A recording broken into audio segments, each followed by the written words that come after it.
Okay, good morning and welcome to the Romeo and Juliet Socratic Seminar.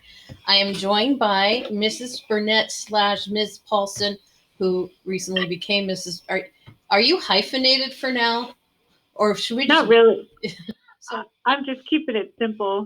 Just Miss Paulson. It's Next school year, I'll change it altogether. I've already gotten used to Mrs. Burnett, so forgive me if I kind of switch back and forth. She's the same nice lady, so. Okay. All right. So first of all, the focus that we're looking at in Romeo and Juliet is basically who's the tragic hero. So it's kind of helpful if we know what a tragic hero really is. And I got this from literarydevices.net, and it seemed to be the best kind of altogether definition. Aristotle, who was one of the first ones to define it, he defines a tragic hero as a person who must evoke a sense of pity and fear in the audience. The reason for that is we're supposed to be able to identify with him or her in order to see ourselves in that character. He or she is considered a man or woman of misfortune that comes to him or her through error of judgment.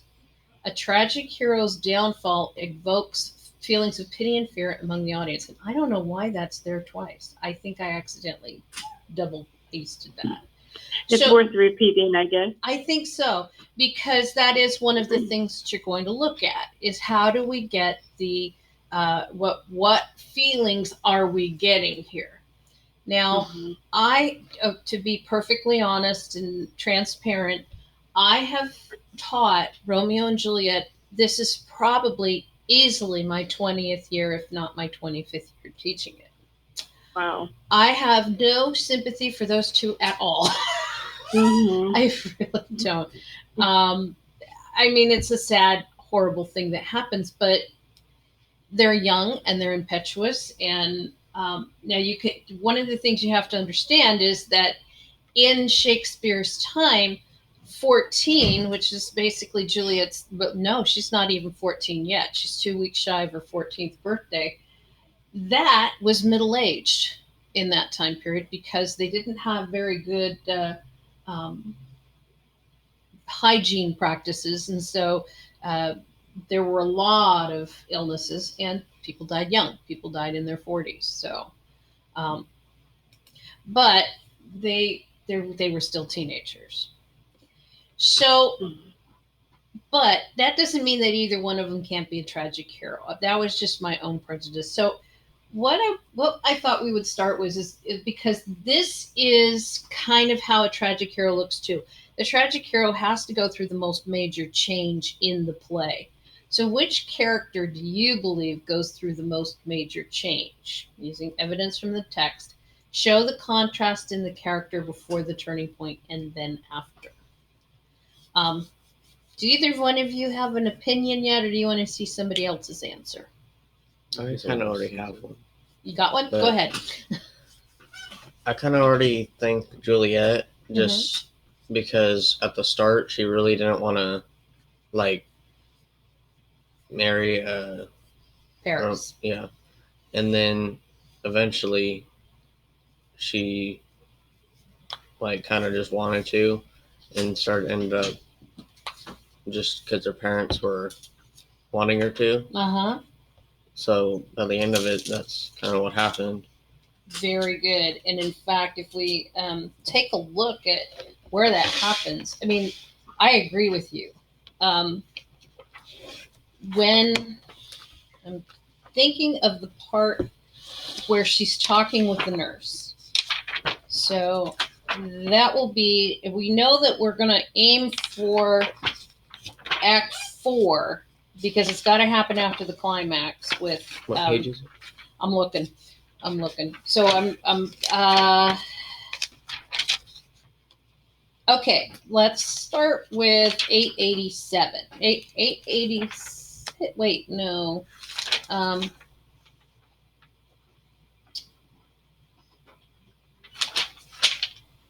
It's got to be after the new arrangements have been made, and then she's alone with the nurse. Act 5 is 837. Okay. And it's probably there. You're probably right. It's probably in 5. Well, I don't know. I'm getting the feeling it's in 4 when she. I thought it was in 4. Yeah.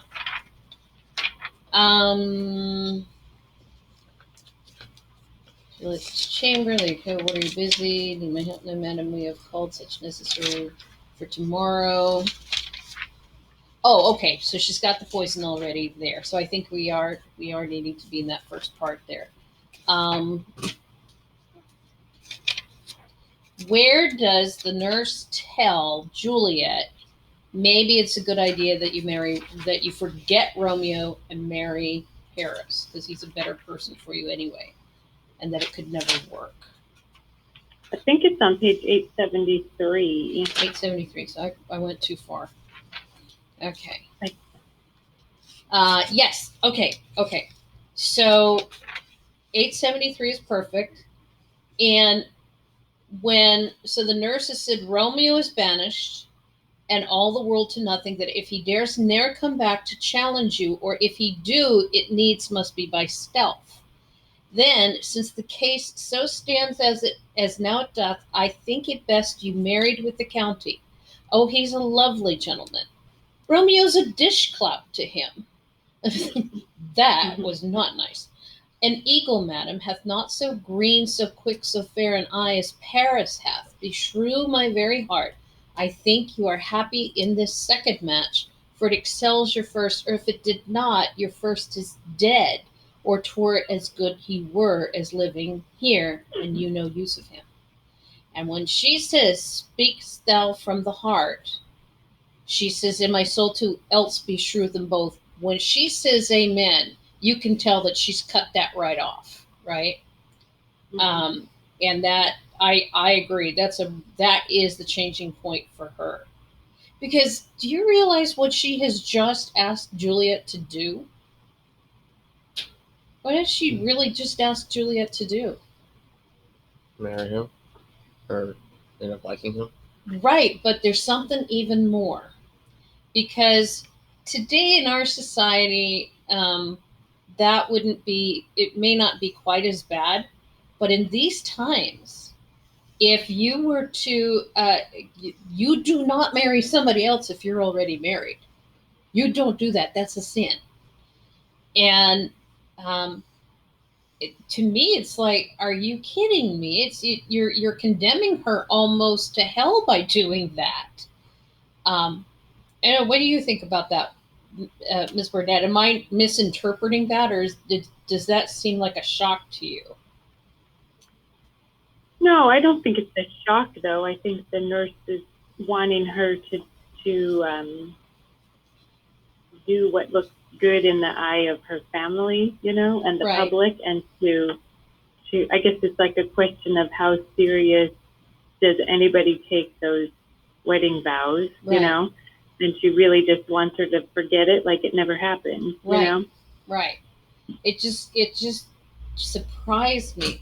But there's somebody else wrote a book recently, and I read it last year.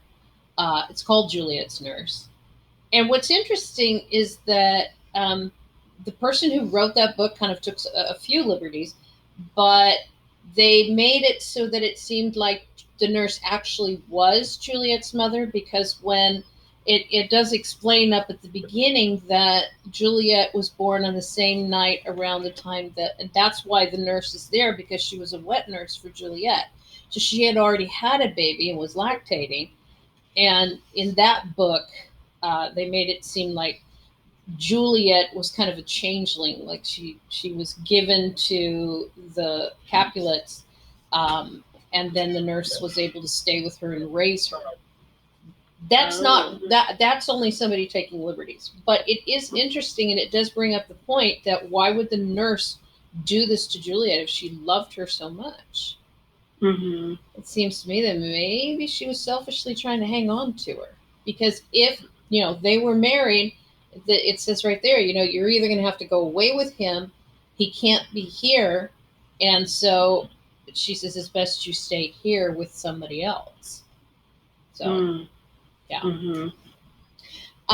Hayden, what were you thinking was the character who changed the most?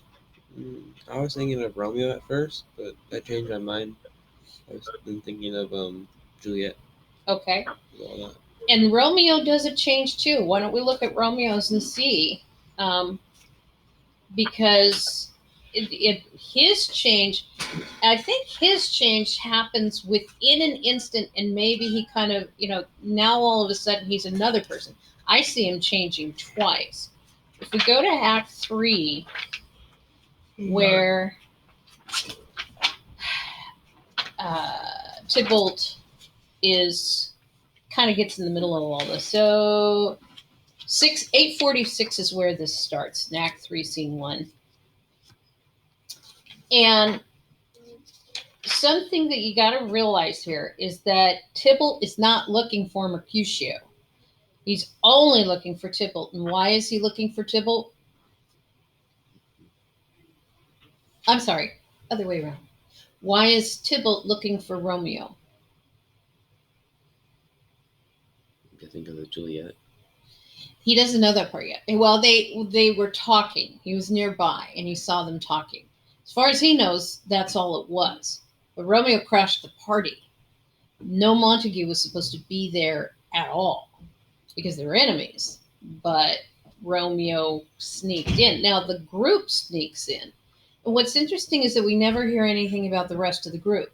Romeo's the only one who's identified at being at the party, and the fact that he was talking with Juliet. So Tybalt's going to go teach him a lesson.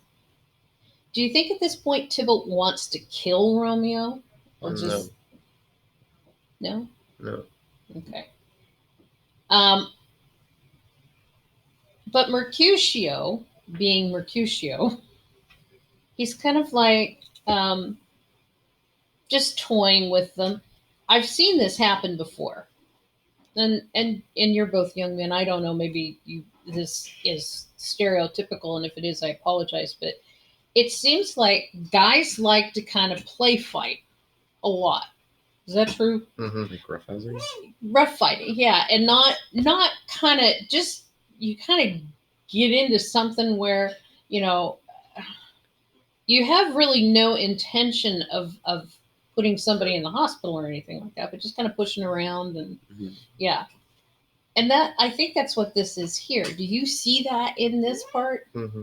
Tybalt and Mercutio kind of just roughhousing, and then Romeo knows that he can't keep this going on any longer. The Montagues need to start getting along with the Capulets because now they're married. And so Mercutio and Tybalt just kind of, I'll take you on. Come on. And Romeo's trying to stop that. Gentle Mercutio, put thy rapier up. And Mercutio says to Tybalt, come, sir, you're passado. And that's just a fencing term.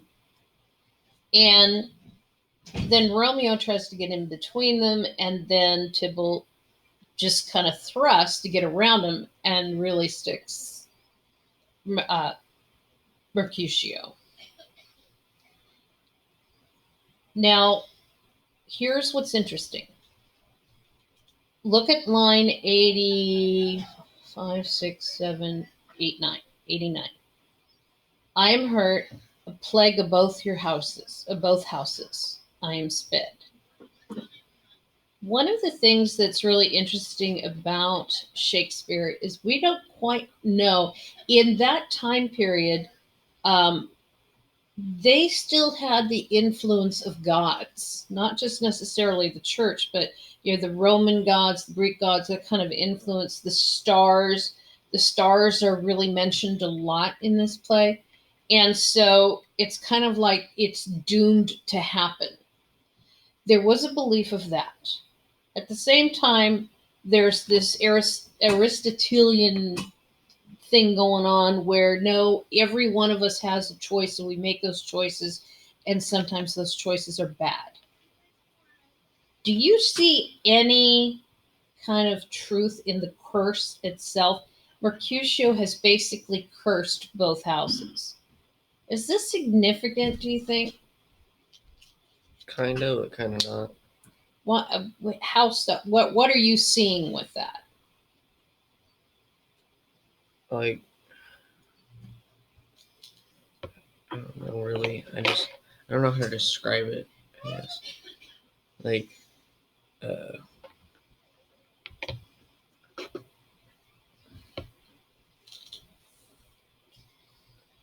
I think a lot of it has to do with if you believe in that kind of stuff, Yeah. right? That's kind of what I was gonna say, but I didn't know like how to describe it because I don't really believe in like curses and stuff like that, so Right. I didn't know how to describe it. Okay. And it gives us something to kind of look at. I'm with you. I think there's a lot of decisions being made by people here that are really kind of dumb.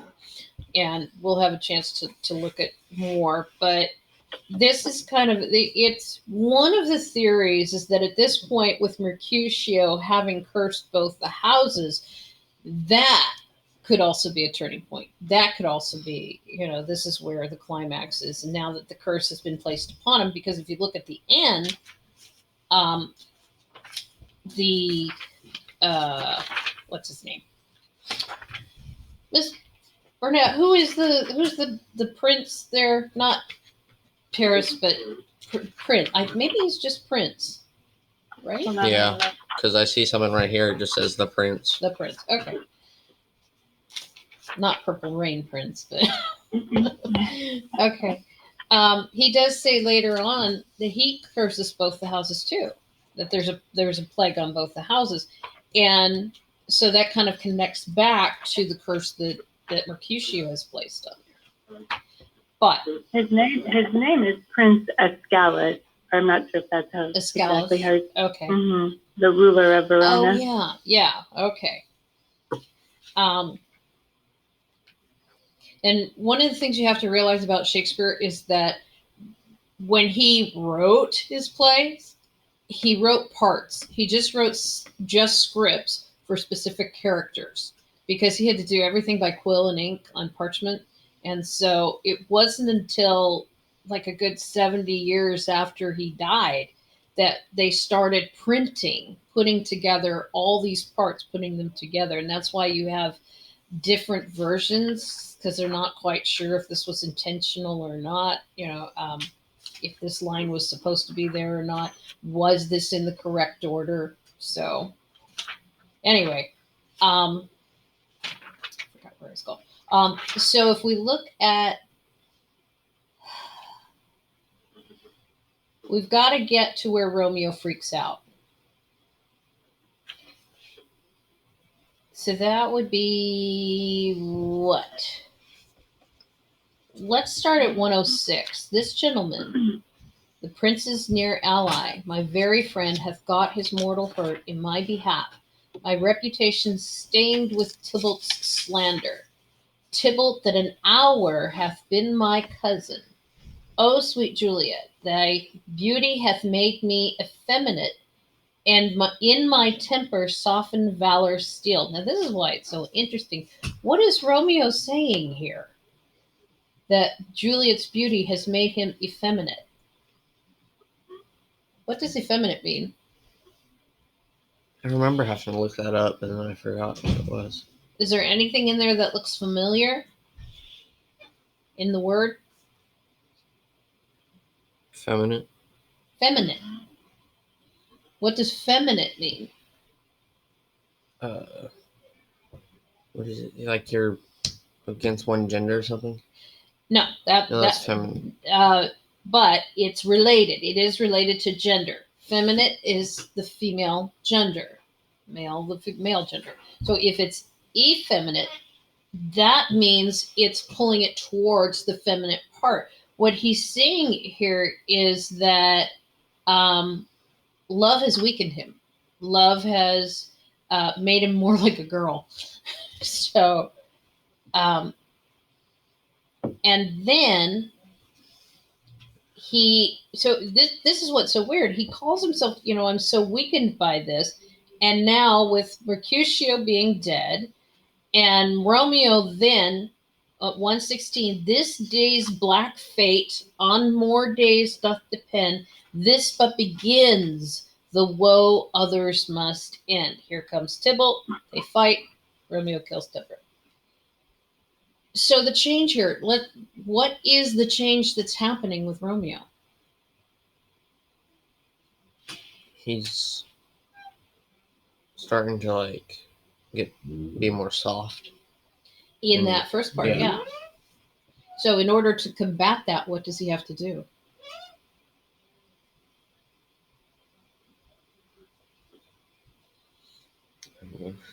Fight like a man, right? Fight like a man.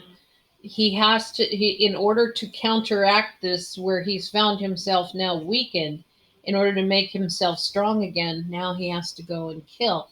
At that point, he turns from the Romeo he was, and now he has killed him.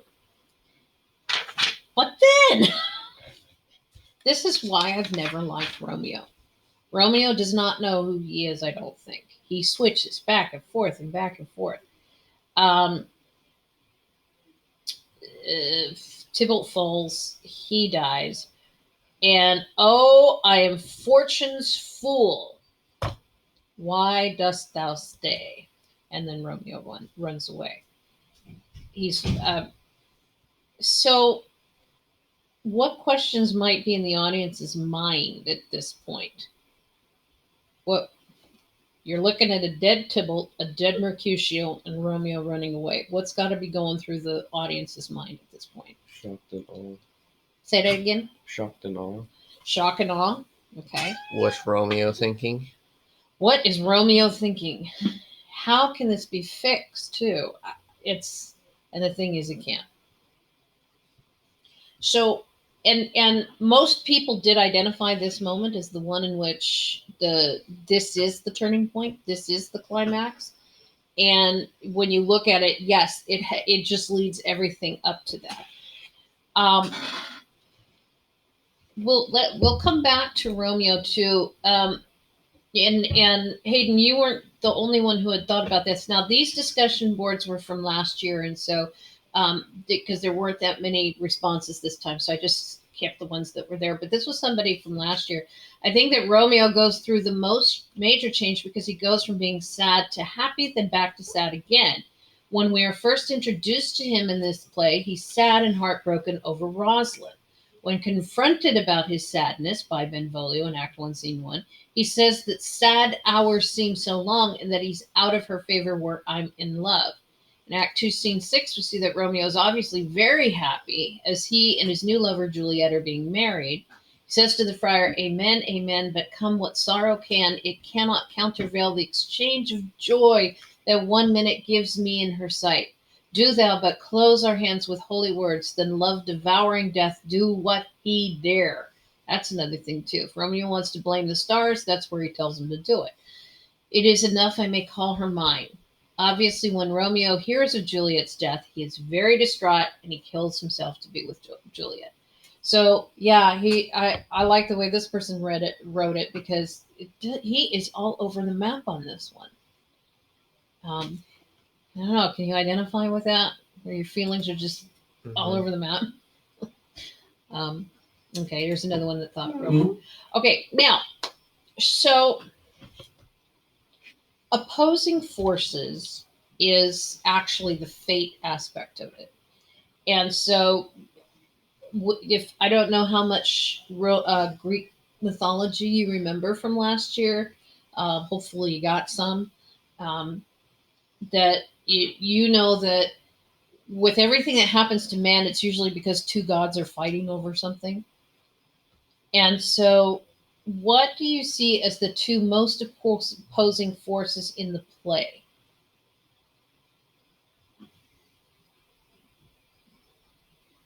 Mm-hmm.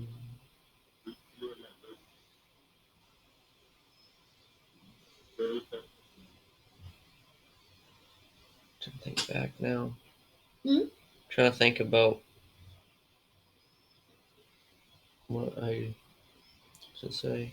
Well, when it says opposing forces, that's usually opposites anyway, like up and down and left and right. And Yeah.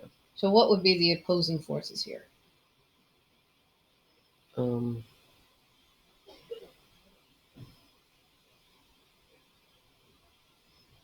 don't know, honestly. Ms. Burnett, what do you see as I the was two gonna most say, opposing forces? Well, let me ask the boys too. What are the two emotions that Romeo goes back and forth between? Like Happy and the sad. feeling. Happy and sad, right? And even more extreme, like if you look at some of his language, it's even more like passionate love and then raging fury back Yeah. and forth, or despair, happiness and love and utter despair. Right. Mm-hmm. And it's like happy and sad aren't sufficient words to show what he's going through. Good. Mm-hmm. Okay. This person had said that the forces are Montagues and the Capulets. And what's interesting is that they define those as love and hate, which is kind of weird. Do you see the Montagues representing one and the Capulets the other? Okay. Hayden, what about you? Do you think that the two families, one represents one and one represents the other? Yeah. Oh, no? Okay. I can kind of see it, and here's why. We don't get enough of the Montagues. There's really not enough of the Montagues to give us that kind of information, but there is on Lord and Lady Capulet. If you were to describe Mom and Dad Capulet, would they be loving people? Do they seem loving? Mm-hmm. They do? No, I said no. No, okay. I don't think so either. A lot of things that they say to Juliet doesn't sound like they love her very much. Especially when she says, "No, I'm not going to marry Paris." No. And both of them say some very ugly things. Now, the Montagues are barely in the play. Mm-hmm. The only Montague we know of besides Romeo is Benvolio. And Benvolio is, if you look at his name, it's very similar to a word we have based in Latin called benevolent. Do you know what benevolent means? No. It means loving kindness towards other people. And when you look at Benvolio, he's always trying to be the peacekeeper. Mm-hmm. He's always trying to step in and say, "We're not supposed to be doing this. This is against the law." I can see where somebody might say that the Montagues could represent love and the Capulets hate, but I think not enough. There's just not enough. Right? Yeah, not enough. Okay, love and hate again. Romeo and Juliet's love is constantly fighting with their family's hatred of each other because Romeo is a Montague and Juliet is a Capulet. Their parents would never agree to letting them get married. Okay, the tragic hero is considered this is considered a tragedy. Therefore, it must have a tragic hero. Now, remember, tragedy does not refer to, "Oh, this is so sad and everybody dies." This is a great or virtuous character in a dramatic tragedy who is destined for downfall, suffering, or defeat. The purpose of the tragic hero is to show the audience a character flaw that can lead to that downfall. Choose which character from the play you believe fits the definition above. Character needs to be at first virtuous, then has a character flaw, and then the character has a downfall because of that flaw. So looking at that, who do you think can fit all three of those definitions? What does virtuous mean, doesn't it? Virtuous means good, pure. I don't know what I... Yeah. Yeah. I was going to say Romeo, and then... But he doesn't really fit with A, really. Right. Yeah. Because how can we describe Romeo at the beginning of the play? Or... kind of sad. Yeah. And he's just so upset that Rosalind has dejected him. One of the things I found interesting in one of the newer movies that has been put out, they actually added some stuff to the play too. Um, Rosalind is supposed to be a cousin of Tybalt, just like Juliet's a cousin of Tybalt, and so of course Rosalind would have nothing to do with him, but he just loves her from afar. I don't think there's enough support in that, but yeah, there's nothing really virtuous about Romeo. Yeah. I don't know. Am I missing something, Miss Burnett? Is Romeo virtuous at all at the beginning? I don't think so. I think he's immature and Mhm. impetuous and young and like fleeting, you know. Yeah, Yeah, I agree. got it. So we're gonna have to scratch Romeo off this list. Mhm. Who's left? Who have we got left? Who starts out virtuous?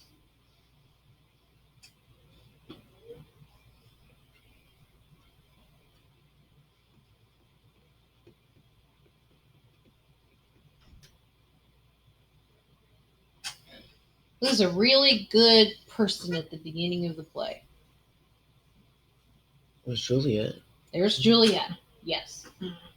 And fact, if we look at her initial entrance into there, at least as the nurse is describing her, I think she is even described as virtuous, right? Why am I seeing in my mind a picture of the nurse calling her virtuous?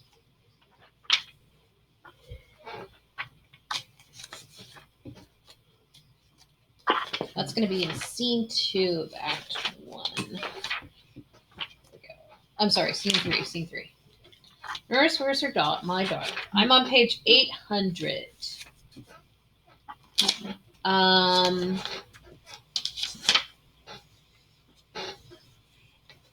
and I love the speech that the nurse goes into, and she just, it's kind of like, just, all right, we got it. The nurse, I think, is the one who really identifies her in the virtuous. Come Lammas Eve, and at night shall she be 14. Susan and she got, and this is where the reference comes from that book I was talking about earlier. Susan is the nurse's own daughter. Susan and she, God rest all Christian souls, were of an age. Well, Susan is with God. She was too good for me. But as I said, on Lammas Eve at night shall she be 14. That shall she marry. That shall she marry. I remember it well. 'Tis since the earthquake now 11 years, and she was weaned. I never shall forget it of all the days of the year upon that day.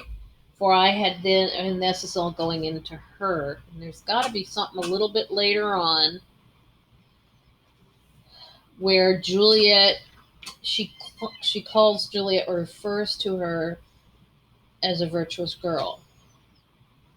I don't know. Maybe I'm making it up in my head. I'm sure I'm reading along too, looking for it. Yeah. Um,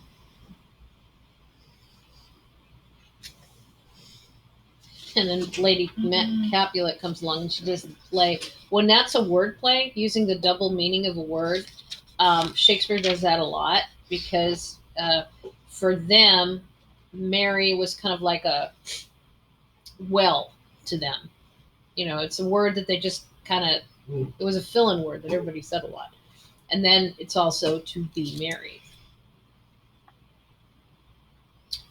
Okay. I might be making it up. But she calls her beautiful, like at the bottom of Right. page 801, you know, God mighty to his grace. That was Right. the previous page that so And maybe you'd be thinking of that. I think maybe where it is because it's the nurse and Capulet talking back and forth, back and forth. Juliet doesn't say anything until 804 at the end of the scene, where she says, Lady Capulet asks, "Can you like of Paris's love? Do you think you can learn to love him? I'll look to like, if looking liking move, but no more deep will I endart mine eye than your consent gives strength to make it fly." And what she's saying here is, I'll do what you asked me to do. And when a child does something that a parent asks them to do, I think we all have to assume that's virtuous. Right. So, yes, we can assume she's virtuous. So, what's her character flaw? Romeo. Yeah. I don't think that's fair. Kind of would be the only one that I can think of. She's very trusting of him. Yeah. Yeah, and she Kind of at the beginning too. But she's also very young. I mean, 13 years old, how can you possibly know what you're doing? So at that point, I'm like, well, what is her character flaw? And it does seem like the love is going to, I guess you could say that her love for Romeo makes her turn against what her parents' wishes are. Yeah. And then makes him go against the parent. So maybe we could consider that a flaw. And then how would that lead to her downfall, though? Because she was madly in love. She just. Yeah? So does that mean we really shouldn't fall in love? No. Yeah, I'm not quite. Don't like that option either. Okay, well, maybe we have to kind of set Juliet aside because maybe this isn't our tragic hero. Who else starts the play off as virtuous?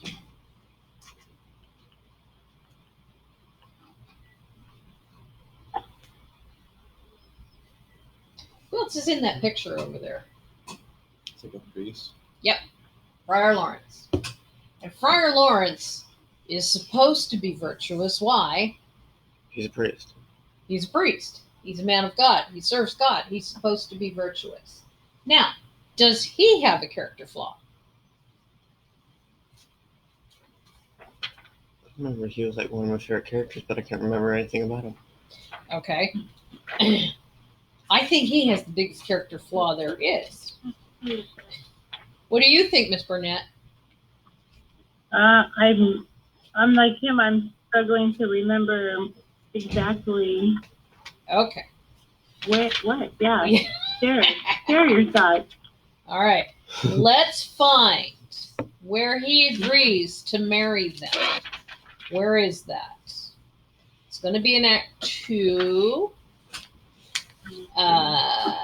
Is it scene 6 or earlier? Well, scene 6. Maybe it is Act 2. Where are we here? There's the balcony scene. It's got to come after the balcony scene. Friar Lawrence's cell, scene 3, 827. Okay. Basically, at the beginning there, it kind of reminded me of Mr. Rogers' Neighborhood. You know, it's a beautiful day in the neighborhood. It's beautiful.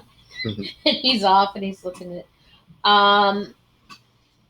his virtuosity is being displayed here because he has just come into the play. And then Romeo comes in and where have you been all night? And oh, I fell in love again. Oh no, Rosalind. No, not Rosalind. She's gone.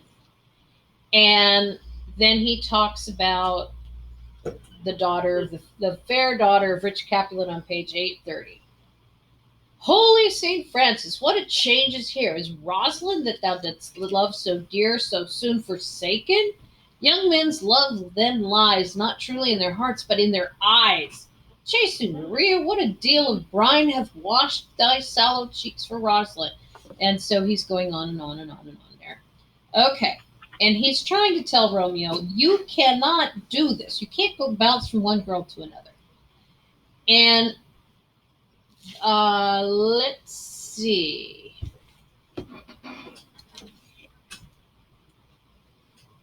But young waverer, come with me. In one respect, okay. He's going to try and help. So the end of scene 3, I pray thee chide me not. Don't punish me for this. Her I love now, doth grace for grace, and love for love allow, the other did not so.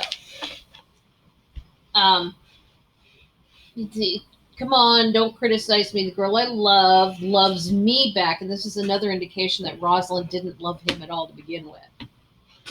I know the girl I love now loves me as much as I love her. Rosalind didn't. And then, oh, she knew well they loved to read by rote, that could not spell, but come, young waver, come go with me. In one respect I'll thy assistant be, for this alliance may so happy prove to turn your household's rancor to pure love. What's he saying there?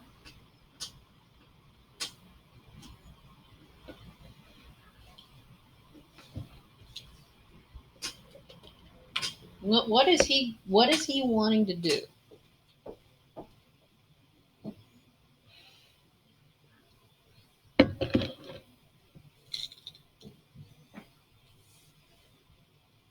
He wants peace between the families. Yep. He wants to turn. So, and this is what he's trying to play God. He wants to, in the same way, because that's how kingdoms were formed anyway, and that's why Capulet wants Juliet to marry Paris, because Paris is like from a rich other family, and they want to keep the bloodline pure and whatnot. So that's why Paris was chosen. Well, Friar Lawrence is trying to do the very same thing. He's trying, if he can get Romeo and Juliet married, then the families have to accept each other, right? Mm-hmm. I'm not even sure in those times that would have been such a good idea. And it is a nice thought. It would be nice if they could get together. But how does that, where he wants to try and be the one to fix this, how does that lead to his downfall? Does he have a downfall? Not that I remember. Okay, let's go find it. Where did we last see him? Where's his last scene? Do you remember? Not really. The plot to get Juliet into the mausoleum, basically. Though I think in that time period, they still would have put her in the catacombs. I'm not sure. Do you know, Miss Burnett? If it's Italy during, say, the 14th, 15th century, they would store the bodies down below in what's called the catacombs. Yeah, they would. Yeah. I think back then they would. Yeah. So I'm thinking that this is kind of like the same thing. So Friar Lawrence is supposed to meet Romeo there. The message was, meet me at the catacomb, or the place where the Capulets are buried. And he would help wake Juliet up, and then he would help spirit the two of them out of Verona. Mm-hmm. But of course, he knows nothing about Friar John being held up where there was plague, and he's being quarantined. So instead, Paris comes along, and he wants to pay tribute and honor Juliet. He's obviously heartbroken because he did like Juliet. And who meets him there instead? Romeo. And Romeo tells him, do not mess with me. You will die if you mess with me. And of course, Paris messes with him. And they fight, and Romeo kills him. And then comes along Friar Lawrence and finds dead Paris. He will also come along, and this will, let's see. Where is Friar Lawrence's last few lines? Because it's his last lines that kind of tells us what's happened here. It's going to be in Act 5, right?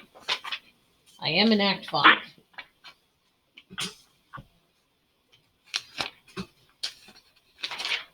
Page 908, is that the end of his 90 what? 908? 908.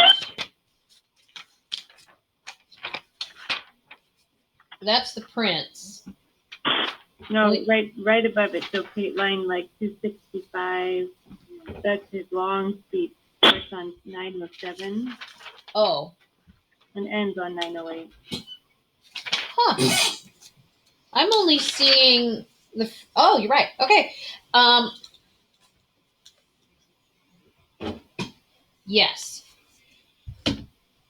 I am the greatest, able to do least, yet most suspected, as the time and place doth make against me of this direful murder.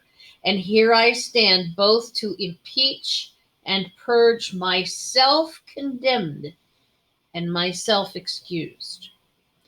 And say at once what thou dost know in this. And he says, I will be brief, for my short date of breath, because he knows he's probably not going to live very long, is not so long as is a tedious tale. And then he tells what his role was in all of this. And he sums this all up. So, although I do like in line 266 where he throws the nurse under the bus with him, if aught in this miscarried by my fault, let my old life be sacrificed some hour before his time unto the rigor of severest law. So he's the one that married them. He's the one that, and this is what he's kind of, I don't know, is he accepting responsibility here for what's happened?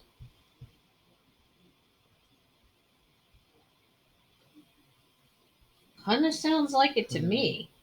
Mm-hmm. The rigor of severest law. Right. And that indicates to me, I think he may be executed for this. Mm-hmm. Yeah.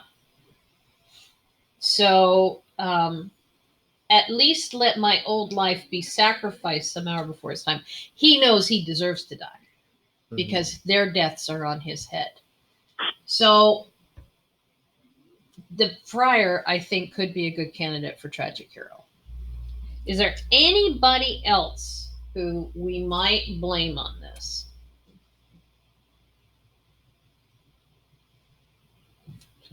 Well, there's the nurse. She's Yeah. the other. Yes. All right. Other part of this. Let's go through our list. Is the nurse virtuous at first? Yeah. Yeah. She loves her daughter. She's loyal to her the Capulet family. She loves Juliet as her own daughter. She certainly gives Juliet more attention than her own mother does. So she is virtuous. What is her character flaw? Trying to convince her to marry. She's playing the go-between. Yeah. She agrees to, even though this goes against what her parents certainly want, this is definitely, she's helping her because she loves Juliet so much. Now, does the nurse have the downfall? That's the hardest part. So that's the hardest part to think of. It seems like. Finding where she's accepting responsibility for it, maybe, especially since what is her? She is the one who sees Juliet dead, and as far as she's the one that actually reports Juliet dead. Let's find out where she discovers. I think it's page 886, right? On page 5. 886. Just trying to wake her up. Okay. Mistress, Juliet, fast I warned her she, why fie you slugabed. I love that. I have no idea what a slugabed is. Oh, lazy, right? Why say why love I say, sweetheart, my bride. Oh, yeah, because it's her wedding day. She's waking up on her wedding day. But of course, she's still sleeping in. Oh no, she's dead. How sound is she asleep? I need to wake her. Um, yeah.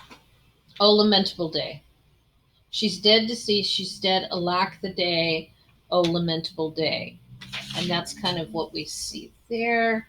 And she keeps saying it over and over again. Page 888, line 49. She's doing it there again. Um, the musicians playing. That's all we see there of that. I honest good fellows, put up, for well you know this is a pitiful case. These are the nurse's last lines in the play. That's what your little side note says on 890. True to her character, she jokes as she leaves, though she might do this to cover her grief. The musicians are talking about the cases for their instrument. What case is the nurse referring to? So this is a pitiful case, of course, being these two young people are dead. So, does she have a downfall?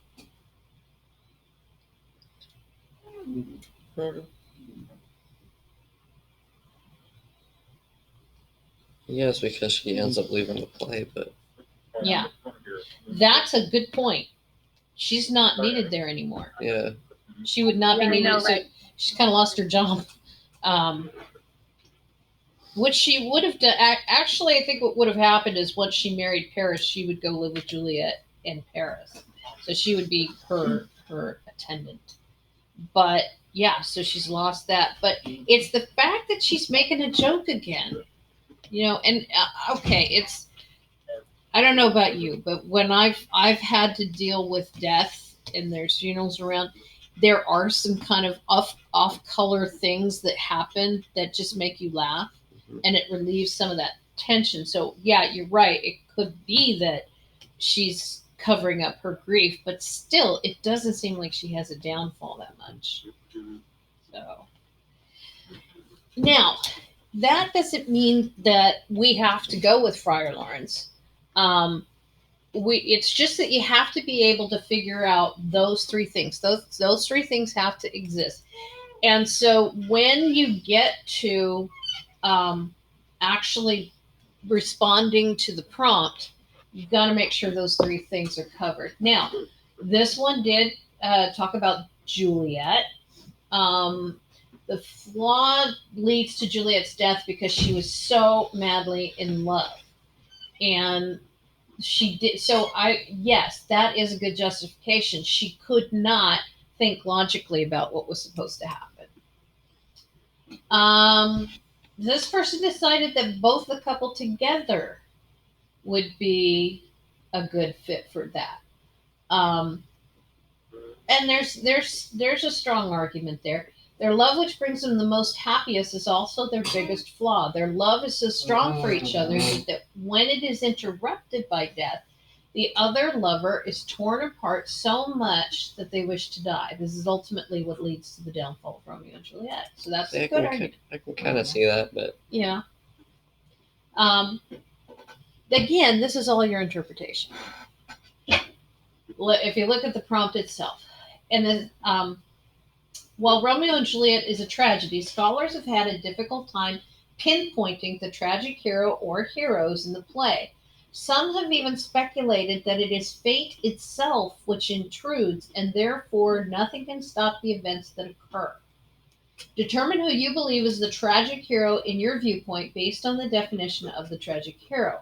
In a literary analysis essay, be sure to use evidence from the play to describe what happens to the character that evokes a sense of pity and fear. What error of judgment led them to the downfall, and what moral or lesson you believe Shakespeare wanted his audience to learn. Or, if you want to go with that fate one, if you believe it is fate that led to the tragedy, describe the supernatural forces that doomed the star-crossed lovers from the beginning. And we do want you to practice using MLA format. We'll get to that in a bit.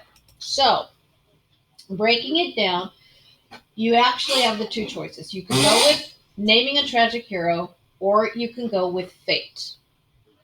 So you're going to, in the first choice, you got to name the character and how he or she fits the definition. What does a character do that elicits pity and or fear from the audience? And explain what the audience's reaction should be. And then describe the lesson you think Shakespeare wants us to learn and how that comes from the actions of the tragic hero.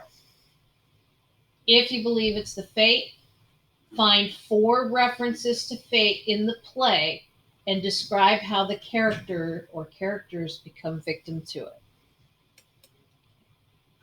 So, when you are doing a literary analysis, this is kind of the construction it takes. You're going to make a claim. I pick Friar Lawrence. Friar Lawrence qualifies as the tragic hero because he uses the lovers as a means to bring peace to Verona. So that's my topic sentence. I'm going to explain how this becomes the definition of the tragic hero. So I'm going to bring in a quote. The friar chastises Romeo for quickly passing over Rosalind in favor of Juliet. That's what I call a lead-in. It's the context in the play where the quote is going to come from. What you have to assume about your audience is that they're sort of familiar with the play, but they need to know at which point in the story this happens. But then he decides, quote, in one respect, I'll thy assistant be. By the way, these little slash marks here are for the end of the line. Remember that Shakespeare wrote all his major characters in poetry format, and so this just shows that there's supposed to be a line break there. For this alliance may so happy prove to turn your household's rancor to pure love. Notice the citation. This is the act number, the scene number, and the lines. There is no page on this. Because most of the time these are pretty well standard of where you would find it no matter what kind of book you find it in. Okay, now you still need to kind of tell what that quote has to do with your topic sentence. So from this it appears that the friar is more concerned with ending the feud than he is about the marriage he's being asked to perform. He has just told Romeo how inconstant his love is, but the friar seems to forget all this.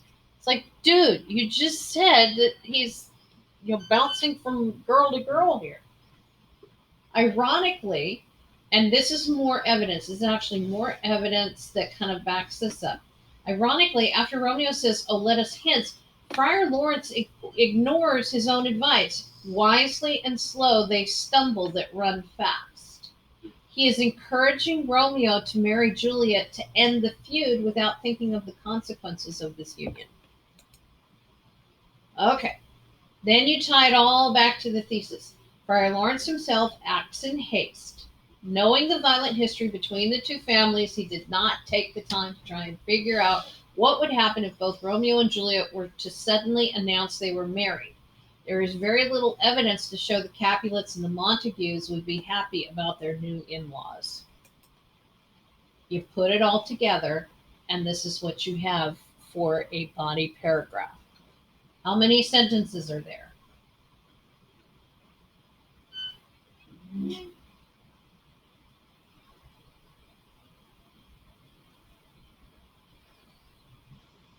What, 6, 7? I think it was 7. Yeah. 1, 2, I 3, think there's 10. 4.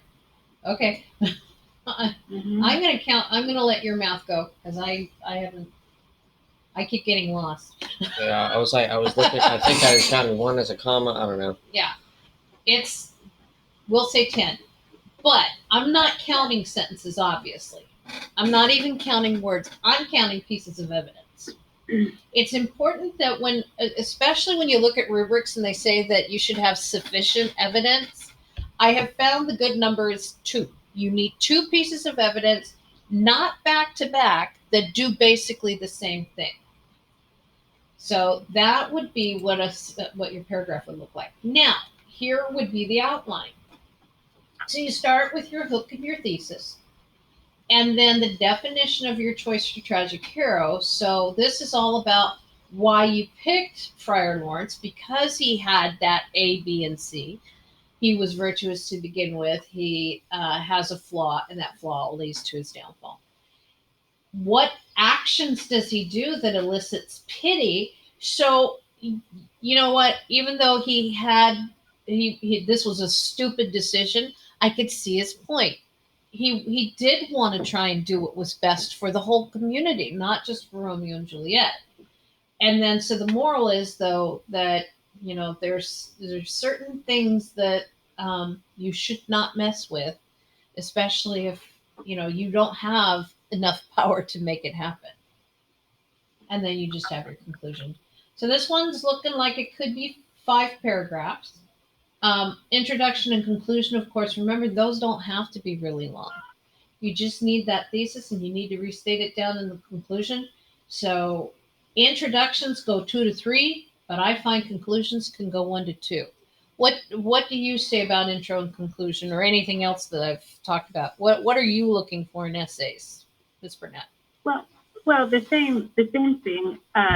Your thesis statement, you should be able to repeat yourself without using the same words. Like, you should be able to say your thesis in a few different ways, and that's a good pre-writing activity. Just practice saying the same idea, the same claim, but in a few different sentences. You could practice writing that. And I've always been told, and I enjoy reading essays where the conclusion, like, it restates the thesis in a different way. So Right. don't just copy and paste the same sentence, and see if in your conclusion you can kind of answer the so what question. Like, imagine that your teacher and your classmates are reading your essay and they want to know why it matters to you.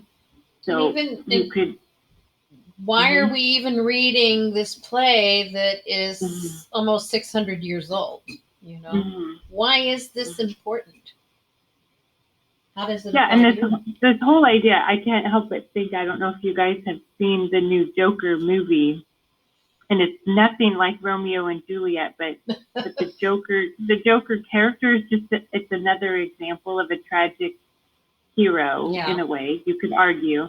And so you could think, as you're trying to kind of get motivated and to work on this, why do people feel anything for tragic heroes? Like, what is it about that sort of drama that appeals to human nature? And like, this plays hundreds of years old, and we're still watching and loving characters that are people we love to hate, and situations that cause pain and angst. And why do we like that? You could kind of add that into your conclusion to make it that much more interesting. It might help you to put it in a modern context a little bit, that it's sort of a timeless emotion for people. Especially when it comes to love and hate. Right. Okay, so here are the due dates, and this is when you want to avoid point deductions. Now, one of the things I forgot to put in the first slide is if you have not gotten to, and Ms. Paulson, what's the number in Canvas for the Socratic Summit, what we're doing right now? Where are we in the module? What number? That's a good question. Let me look. Okay, thank you. I got too many things here to open that. So if you're not there yet, what you're going to do is you're going to create a Google Doc that says Writing Lab, and you can upload that into assignments you haven't completed yet. Just please make sure to go back and do them. I've had a couple of students before who said, well, I thought we were excused. And no, that's not how that works. You do have to go back and do it, but you don't get points deducted if those come in late. These are the only assignments that come in late. Did you find it? It's 2.8.1. 2.8.1. So once you get to 2.8.1, now do the work. Okay. The first draft is due at 11:59 p.m. on Sunday. Now, what I do, and I don't know, Ms. Burnett, if you do this too, remember how everything's due on Friday. Mm. But I know that the majority of students get a lot of their stuff done on the weekend. I am not asking you to work on the weekend. So I'm giving you the weekend. If you need it, I just go and look for it on Monday. Is that what you do as well, Ms. Burnett? Definitely. Okay. So it's due at 11:59 p.m. That's Sunday night. Then at midnight, Monday morning, the peer reviews will get assigned. So everything needs to be into Canvas in order for it to get that peer review assigned. And then the peer reviews are due on Tuesday at 11:59 p.m. So what this means is, if you've got your essay turned in on time, the person who gets it has until Tuesday night to take a look at it. I want to make sure that first you guys have time whenever your schedule is that you work on your English. Plus, this gives both Ms. Burnett and I time to go through and provide feedback on all those first drafts as well. Okay? Are there any final questions? I don't think so, honestly. Okay. Hopefully you got enough. Organize it. I know that reading Romeo and Juliet, Romeo and Juliet is never intended to be read, for one thing, which is why you had that the production there to watch. So hopefully that gave you enough help to get through it. If you understood 20% of the play, consider yourself as having done a really great job. To this day, after 20 years of teaching this, I will look at the Queen Mob speech and just go, this guy was crazy. Maybe that's where Joker came from. Yeah, right. Okay. All right. Well, thank you very much. And Ms. Burnett, thank you. And do you have class you're teaching tonight, by the way? I do. Yeah. Okay. So I'm starting this at 2, so I know you're probably going to be leaving early so you can get ready for your class. So if you're not able to join us, that's okay. I think we can run it fine. Okay. Okay. Yeah, and then you can send me the recording. I'll post it. I will do that. Yeah. And this recording should be ready in about a half hour or so. So all right, gentlemen, thank you both, Cabe and Hayden. It was nice having you with us. Thank you. And yeah, thank you for coming, boys. You make these labs so much better. We appreciate you showing up. Thank you. Yes. Yeah, no problem. Okay. All right. Thank you very much. Bye-bye. Okay, bye.